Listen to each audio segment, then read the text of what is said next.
Welcome back mga katambalan, mga hot topic and issue pag-usapan natin. Update po tayo kay Alden Richard kung saan nga po ay nag-post itong si Alden na nasa Bologna Airport nga po itong si Alden. At makikita naman po sa ilang mga post itong si Alden ay ang magagandang view nakuha nga po ito sa Pizzara Maggiore, Bologna, Italy. Kung saan nga po ay napunta itong si Alden sa Italy. Makikita rin yung mga view habang nasa biyahe nga po itong si Alden Richards. At nag-share din si Alden ng ilang mga photos na kung saan nga po ay kuha doon sa Italy. At napakaganda pa ng sombrero nitong si Alden na may logo nga po ng Ferrari.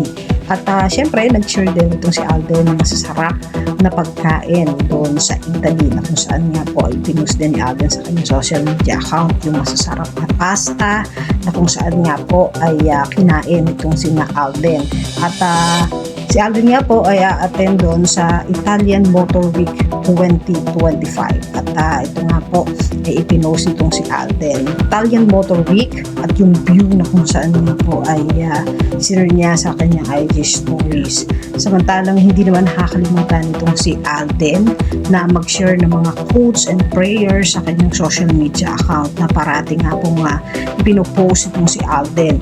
At talaga namang napaka-busy nitong si Alden ngayon at nasa out of town niya itong si Alden. Talagang mag-enjoy itong si Alden sa pagpunta niya sa Italy. Yan po yung mga update natin ngayon kay Alden. Kayo mga katambalan, ano ang masasabi niyo? Mag-comment lang sa comment section at pag-usapan natin. Yan ang mga hot topic and issue dito lamang sa Tambalang JK.